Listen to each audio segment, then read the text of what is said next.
e agora casei com um homem maligno. Minha irmã, eu não sei se você acordou hoje pensando nisso. Há muitas mulheres que têm passado angústias e aflições sobre esse tema.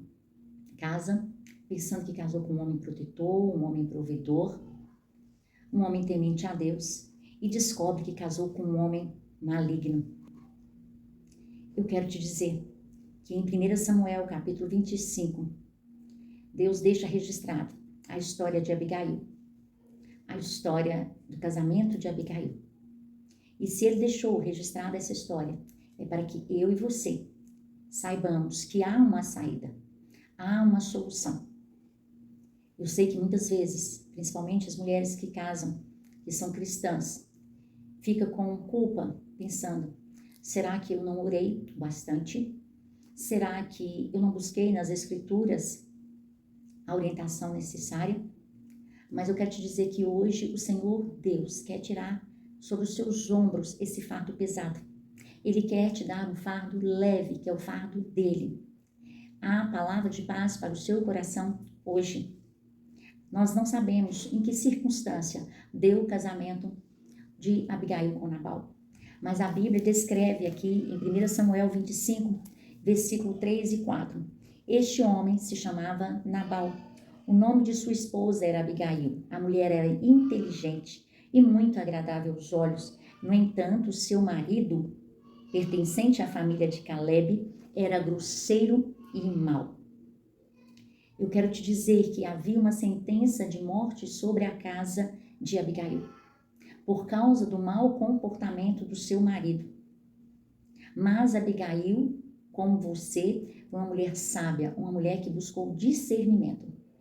Abigail, quando soube dessa história de morte, da sentença de morte que estava sobre a sua casa, a Bíblia não fala que ela orou, mas por certo ela orou, porque ela teve uma atitude de discernimento.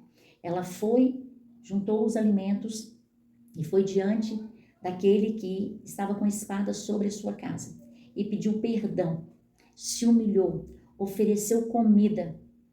E aquele homem, que até então estava com a espada estendida sobre a sua casa, uma espada que causaria morte e destruição, não só a Nabal, mas a toda a sua família. Agora, aquilo que era maldição tornou-se em bênção.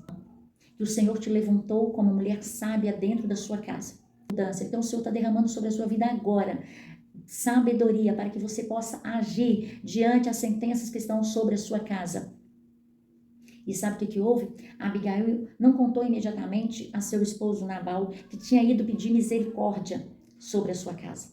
E quando ela chegou na sua casa, depois de ter tido atitude sábia, ela encontrou o seu marido bêbado, em festa. Eu sei, minha irmã, que muitos lares hoje, o álcool tem destruído muitas famílias. O álcool tem trazido violência às famílias. Mas eu quero te dizer que assim como Deus deu estratégia para Abigail, Ele também te dará. Abigail, quando encontrou o seu marido alcoolizado, numa festa, na bebedeira, ela não foi lá confrontá-lo. Deus quer que nós sejamos mulheres sábias em nossa casa. Você pode até dizer, mas eu estou cansada. Mas a Bíblia diz que a vitória é daqueles que permanecem, que não desistem, que persistem. Porque o choro pode durar uma noite, mas a alegria vem pela manhã. E quando pela manhã, a Abigail foi até Nabal e contou para ele, olha, eu fui lá, eu intervi sobre a situação que estava na nossa casa e tudo foi revertido em bênção. Você acha, minha irmã, que ele ficou feliz? A Bíblia descreve que Nabal endureceu mais ainda o seu coração. Que haverá momentos que será você e Deus.